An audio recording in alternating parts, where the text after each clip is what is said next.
2012 में भी महाकुंभ हुआ था, तब आप लोग समाजवादी पार्टी के करीबी थे। आजम खान मंत्री बनाए गए थे। इस बार संत कह रहे हैं कि उस समय व्यवस्था पूरी तरीके से बद से बदतर थी और आजम खान को मेले का ज्ञान नहीं था, उनको मेला का मंत्री बनाया गया। देखिए, जहां हम हिंदू हैं वहां सेकुलर की बात होती है।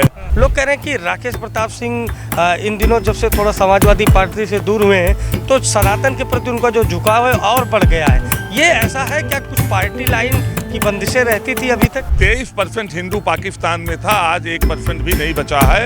मुलायम सिंह यादव की एक प्रतिमा लगाई गई है समाजवादी चिंतन शिविर में, और लोग ये कह रहे हैं कि अखिलेश यादव को भी स्नान करने आना चाहिए। उनके पिता की प्रतिमा लगाई गई तो आए अपने पिता की प्रतिमा पर फूल चढ़ाएं और स्नान करें। आप क्या कहेंगे? महाकुंभ 2025 में जो व्यवस्थाएं हैं उसकी तारीफ तो आम लोग कर रहे हैं, लेकिन उन व्यवस्थाओं से रूबरू होने और संगम में आस्था की डुबकी लगाने के लिए देश भर से जो माननीय है, चाहे विधायक हो, सांसद हो, वो पहुंच रहे हैं। तो ऐसे में यूपी के जो विधायक हैं, खासकर जो चर्चा में रहते हैं, वो भी यहाँ पर पहुँच रहे हैं और मंत्रिमंडल की बैठक भी होनी है। लेकिन उसके पहले समाजवादी पार्टी से बागी विधायक राकेश प्रताप सिंह, जो गौरीगंज अमेठी से विधायक हैं, वो इन दिनों महाकुंभ में हैं, संतों से आशीर्वाद ले रहे हैं, मुलाकात कर रहे हैं और इनसे जानेंगे कि इस बार का महाकुंभ कैसा है। क्योंकि राकेश प्रताप सिंह कई सेक्टर का भ्रमण कर चुके हैं, स्नान भी करेंगे संगम में कल सुबह, और जानेंगे कि इस बार का जो 2025 का महाकुंभ है, जिसको लेकर सरकार बड़े दावे कर रही है, राकेश प्रताप सिंह किस तरह से इस महाकुंभ को देखते हैं। राकेश जी, सबसे पहले आपका स्वागत है महाकुंभ में। और महाकुंभ 2025 वैश्विक पटल पर चर्चा है। लोग कह रहे हैं कि इस बार 50 करोड़ श्रद्धालुओं के स्नान का रिकॉर्ड टूट जाएगा। क्या महाकुंभ में वाकई में ऐसा कुछ है जिसकी वजह से ये संभव हो पा रहा है? देखिए, देव अवथली है और देव अवथली की दिव्यता अपने आप में ही होती है, लेकिन दिव्यता को भव्यता में कैसे देखना है वो महाकुंभ में आके ही उसको देखा जा सकता है और समझा जा सकता है कि दिव्यता की भव्यता क्या होती है। तो मैं बहुत बधाई देता हूँ माननीय मुख्यमंत्री जी को, माननीय प्रधानमंत्री जी को, जिन्होंने सनातनी व्यवस्था को चरम पर पहुंचाने का काम किया है और पूरे विश्व से सनातनियों को यहाँ बुलाकर उनको धार्मिक भावनाओं के अनुरूप धार्मिक भावनाओं से सनातन से और हिंदू से जोड़ने का काम किया है। 2012 में भी महाकुंभ हुआ था, तब आप लोग समाजवादी पार्टी के करीबी थे। आजम खान मंत्री बनाए गए थे। इस बार संत कह रहे हैं कि उस समय व्यवस्था पूरी तरीके से बद से बदतर थी और आजम खान को मेले का ज्ञान नहीं था, उनको मेला का मंत्री बनाया गया था। देखिए, ये बात सही है कि किसी संत से मंत्र पढ़वाया जाएगा तो वो मंत्र की भावना अपने अंदर की भावनाओं के साथ मंत्र को पढ़ेगा, लेकिन जिसको ज्ञान नहीं है मंत्र के विषय में, जिसको ज्ञान नहीं है सनातन के विषय में, वो हो सकता है उतनी अच्छी व्यवस्था, लेकिन हम उस पर कोई और टिप्पणी नहीं करेंगे। लेकिन मैं इतना ज़रूर कहूँगा, वर्तमान की चर्चा जो है वो पूरे विश्व में है और वर्तमान देखकर मन प्रफुल्लित हो रहा है, हर्षित हो रहा है और मेरी इच्छा है कि मैं लगातार संतों से आप मिल रहे हैं। इस बार संत क्या कह रहे हैं? क्योंकि आप तो सनातन से जुड़े रहे हैं, अभी आप यात्रा भी लेकर गौरीगंज से अयोध्या तक गए थे। लोग कह रहे हैं कि राकेश प्रताप सिंह इन दिनों जब से थोड़ा समाजवादी पार्टी से दूर हुए हैं तो सनातन के प्रति उनका जो झुकाव है और बढ़ गया है। ये ऐसा है क्या? कुछ पार्टी लाइन की बंदिशें रहती थी अभी तक?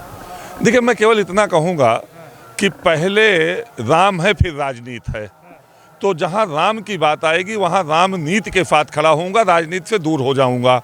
तो जहाँ सनातन की बात आएगी, जहाँ हिंदुत्व की बात आएगी, वहाँ उसके साथ खड़ा नजर आऊँगा। राजनीति रहे या ना रहे, विधायक रहूँ ना रहूँ, विधायक किसी दूसरे के द्वारा दिया गया व्यवस्था हो सकती है, राजनीति सेवा भाव हो सकती है, लेकिन धार्मिक भावना ये आस्था का विषय है। सनातन हमारे लिए आस्था का विषय है, कुंभ हमारे लिए आस्था का विषय है, ये राजनीति से कई गुना हमारे लिए ऊपर है। उन्होंने महाकुंभ को मानवता की अमूर्त सांस्कृतिक विरासत कहा है। आप किस तरह से देखते हैं? मैं कह रहा हूँ कि मैंने पहले ही कहा कि जो देव अवथली दिव्यता से परिपूर्ण होती है, लेकिन किसी देव अवथल को भव्यता में कैसे परिवर्तित किया जा सकता है, वो कुंभ में आके ही एहसास किया जा सकता है, महसूस किया जा सकता है। लोग कह रहे हैं कि ये वक्फ बोर्ड की ज़मीन है, कुछ मौलाना ऐसा बोल रहे हैं, कुछ लोग कह रहे हैं हमें व्यापार करने दिया जाए। क्या हिंदू धर्म के, सनातन धर्म के इस तरह के बड़े उत्सव में इस तरह की बातें होती हैं? ऐसा क्यों होता है राकेश जी? देखिए, जहाँ हम हिंदू हैं वहाँ सेकुलर की बात होती है। जहाँ 80%, 70%, 50% के ऊपर हिंदू हैं, जहाँ 50% से कम हिंदू है वहाँ सेकुलरिज्म की बात नहीं होती है।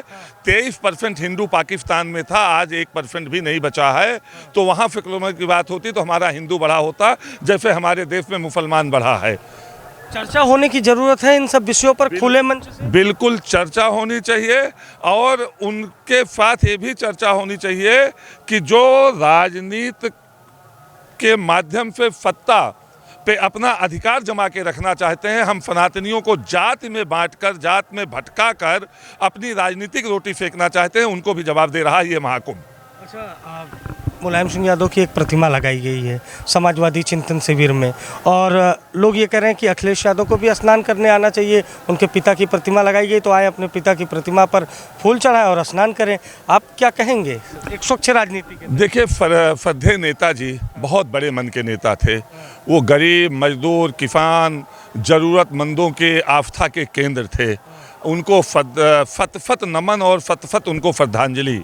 लेकिन मैं ज़रूर कहूँगा कि सभी सनातनियों को आकर इस कुंभ के माध्यम से माँ गंगा में स्नान करना चाहिए, और वर्तमान जीवन को धन्य करते हुए आगे के जीवन को भी अपने धन्य करना चाहिए। व्यवस्था है, बहुत राजनीति भी हो रही है इस मुद्दे पर।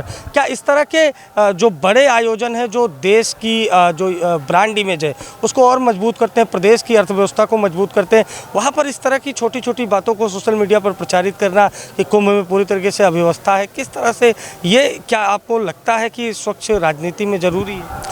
ये वही लोग हैं जो जातियों में बांटकर राजनीतिक सत्ता को हथियाकर और केवल अपना परिवार पालना चाहते हैं, अपने परिवार को बढ़ावा देना चाहते हैं।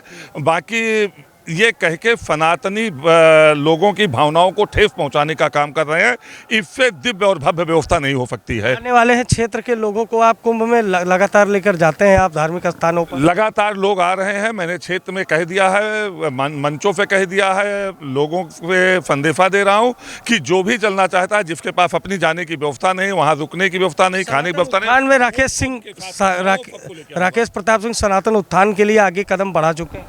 सनातन के प्रचार के लिए, सनातन को ताकत देने के लिए, सनातन को मजबूत करने के लिए प्रयास करता रहूंगा, और अपने जीवन के अंतिम सांस तक, शरीर के अंतिम बूंद खून तक कर। राम या राजनीति? फाइनल कमेंट, राम या राजनीति? राम आस्था का विषय, राजनीति सेवा का विषय। और दोनों में से अगर किसी को पहले चुनना हो? राम। तो देखिए, राकेश प्रताप सिंह है, ये महाकुंभ में आए हैं, अपने बयानों की वजह से चर्चा में है। हालांकि कुछ दिनों तक समाजवादी पार्टी में रहे, लेकिन अब वो समाजवादी पार्टी से किनारा कर चुके हैं और यहाँ पर आस्था के संगम में डुबकी लगाने पहुँचे हैं, संतों के बीच में हैं, और खुलकर सनातन पर बोल रहे हैं और कह रहे हैं कि अगर हमें चुनना होगा तो सबसे पहले हम राम को चुनेंगे, सनातन को चुनेंगे। सहयोगी शिवांशु के साथ अभिषेक शर्मा, नारी टीवी, प्रयागराज।